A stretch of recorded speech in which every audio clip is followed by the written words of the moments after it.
Assalamualaikum warahmatullahi wabarakatuh. Kali ini kita akan membahas Intan Pariwara kelas 10 bab Plante bagian uji kompetensi 1 dan juga uji kompetensi 2 bagian B.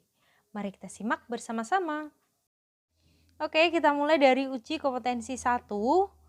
Nomor 1, berdasarkan keberadaan organ tubuhnya, Wawan berpendapat bahwa tumbuhan A termasuk ke dalam kelompok Talopita, sedangkan tumbuhan B termasuk ke dalam Chromopita. Benarkah pendapat Wawan tersebut? Jelaskan alasanmu. Jadi untuk tumbuhan A itu menunjukkan tumbuhan lumut daun. Jadi yang A itu gambar dari lumut daun. Nah, lumut daun ini termasuk ke dalam kelompok Talopita. Kenapa? Karena tubuhnya masih berupa talus. Karena masih berupa talus, jadi belum bisa dibedakan antara akar, batang, dan juga daunnya. Sedangkan yang tumbuhan B menunjukkan gambar dari tanaman pacar air. Nah, pacar air ini termasuk ke dalam Chromopita karena sudah bisa dibedakan antara akar, batang, dan juga daunnya. Jadi pendapatnya Wawan di sini benar. Nomor 2, mengapa tumbuhan lumut Bryophyta disebut sebagai tumbuhan Talopita dan Atracheophyta? Jadi sama seperti yang tadi ya, dia disebut dengan Talopita karena struktur tubuhnya itu masih berupa talus. Jadi belum bisa dibedakan antara akar, batang, dan juga daun. Sedangkan disebut Atracheophyta itu karena tumbuhan lumut belum memiliki pembuluh angkut. Jadi dia belum punya xilem dan phloem. Oke, lanjut ke nomor 3. Apa peran klorofil dalam proses fotosintesis sehingga tumbuhan digolongkan sebagai organisme fotoautotrof?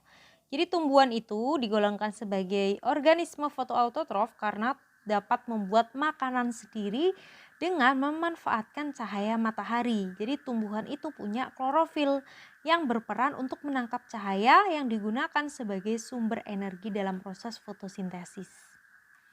Oke, jadi dia disebut dengan fotoautotrof karena bisa membuat makanan sendiri dengan bantuannya itu tadi klorofil dan juga sinar matahari.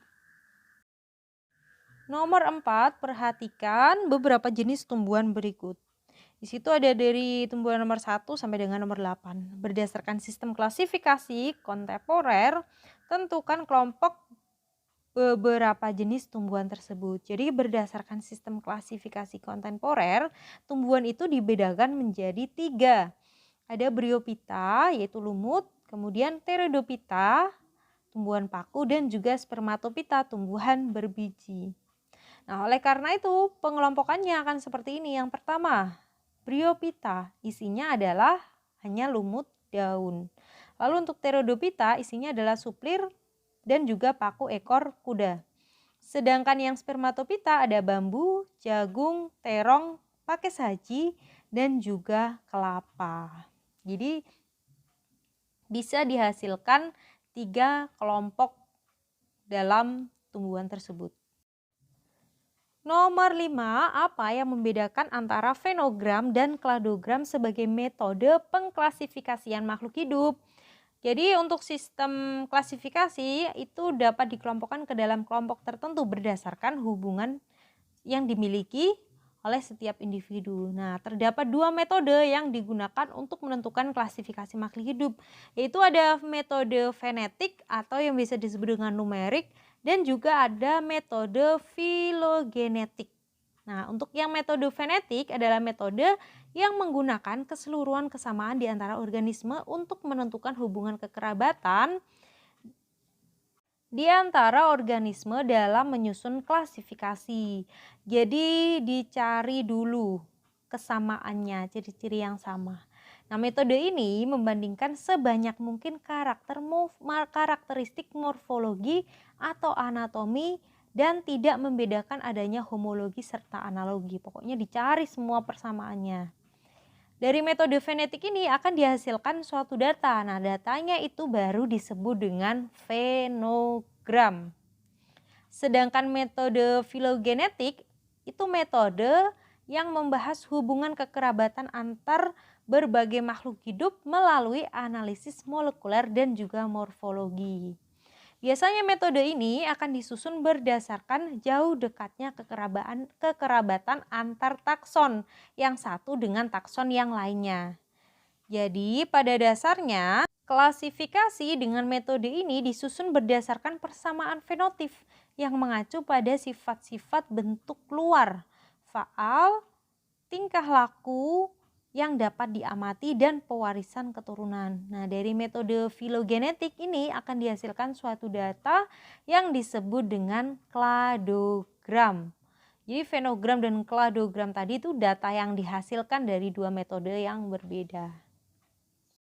Oke, lanjut ke bagian uji kompetensi 2. Nomor 1, seorang ilmuwan berpendapat bahwa tumbuhan lumut tidak dapat sepenuhnya dimasukkan ke dalam kelompok Talopita maupun Cormopita. Oleh karena itu, tumbuhan lumut disebut sebagai tumbuhan peralihan dari Talopita ke Cormopita. Benarkah pendapat ilmuwan tersebut? Jelaskan. Jadi Talopita tadi tumbuhan yang belum bisa dibedakan antara akar, batang, dan juga daun. Sedangkan Cormopita itu tumbuhan yang sudah bisa dibedakan antara akar, batang, dan juga daunnya. Nah, jenis tumbuhan lumut itu merupakan tumbuhan peralihan Talopita ke Cormopita karena sebagian anggotanya itu ada yang masih berupa talus, yaitu biasanya kelompok dari Hepaticopsida sama Anthoceropsida. Nah, sebagian lagi itu ada yang sudah memiliki batang dan daun sederhana. Contohnya pada kelompok Bryopsida atau yang biasa kita sebut dengan lumut daun. Jadi pendapat ilmuwan tersebut benar. Nomor 2, bagaimana proses transportasi pada tumbuhan lumut? Jelaskan. Jadi tumbuhan lumut tadi kan masuk ke dalam Atracheophyta, jadi dia belum memiliki berkas pembuluh xilem ataupun floem. Oleh karena itu, proses transportasi tumbuhan lumut berlangsung secara imbibisi, jadi meresap gitu aja. Proses imbibisi dimulai saat air masuk ke dalam tubuh lumut. Selanjutnya, air tersebut akan dialirkan menuju bagian-bagian tubuh tumbuhan lainnya secara difusi. Oke, jadi ada imbibisi dan juga difusi. Nomor 3, jelaskan ciri-ciri umum tumbuhan lumut. Jadi yang pertama cirinya adalah memiliki klorofil. Karena punya klorofil maka dia bisa berfotosintesis. Bisa kita lihat lah ya, warnanya dia hijau. Yang kedua, mengalami metagenesis. Jadi ada pergiliran keturunan dari fase gametofit ke fase sporofit atau sebaliknya. Kemudian ada fase gametofit itu lebih dominan dibandingkan dengan fase sporofit. Kenapa? Karena tumbuhan lumutnya sendiri itu ada di fase gametofit. Lalu hidup di tempat yang basah atau lembab. Karena dia itu hidup di tempat basah atau lembab, maka di permukaan tubuhnya itu ada lapisan lilin yang berfungsi untuk menahan masuknya air supaya tidak masuk berlebihan. Dan yang terakhir, dia peralihan dari Talopita ke Cormopita itu tadi, oke? Nomor 4, perhatikan gambar struktur tumbuhan lumut berikut. Jelaskan perbedaan antara kedua struktur tumbuhan lumut tersebut. Jadi untuk gambar yang A, itu adalah gambar dari gametofit betina yang disebut dengan archegonium. Oke, gambar A, archegonium. Archegonium itu strukturnya seperti botol yang berfungsi untuk menghasilkan sel telur. Sedangkan gambar B adalah gambar gametofit jantan yang disebut dengan antheridium. Jadi antheridium itu strukturnya seperti gadah yang berfungsi menghasilkan spermatozoid. Maaf ya, di sini mungkin kayaknya banyak yang tipe-tipe gitu. Banyak yang tipe, malah ini juga malah ada garis bawahnya tadi kelupaan belum dihapus. Oke, lanjut yang terakhir nomor 5. Perhatikan gambar kedua tumbuhan lumut berikut. Berdasarkan ciri-ciri kedua tumbuhan lumut tersebut, jawablah pertanyaan-pertanyaan berikut. Oke, pertanyaan yang pertama, apa nama spesies tumbuhan lumut A dan juga B? Jadi tumbuhan A itu adalah Sphagnum. Sedangkan tumbuhan yang B adalah Antheceros fusiformis. Pertanyaan yang kedua, bagaimana ciri-ciri tumbuhan lumut A dan juga tumbuhan B? Yang pertama tadi kan sphagnum. Sphagnum itu ciri-cirinya struktur tubuhnya masih berupa talus yang berbentuk menyerupai tumbuhan kecil. Jadi udah kayak tumbuhan cuma kecil gitu aja. Tapi dia belum begitu bisa dibedakan ya antara akar, batang, dan juga daun. Lalu talusnya mempunyai batang semu. Nah, ini batang semu dan juga lembaran daun yang tersusun spiral. Dan juga sporofitnya tumbuh pada gametofit dan bersifat parasit. Sedangkan Anthoceros fusiformis ini memiliki ciri-ciri gametofitnya berupa talus dengan tepi rata atau bertoreh. Lalu sporofitnya itu juga menancap di gametofit. Cuma kapsul sporofitnya berada di luar talus dan berbentuk menyerupai tanduk. Makanya Anthoceros ini masuk ke dalam lumut tanduk. Pangkal kapsul sporofitnya dilindungi oleh yang namanya involucrum dan mempunyai kloroplas tunggal yang berukuran besar.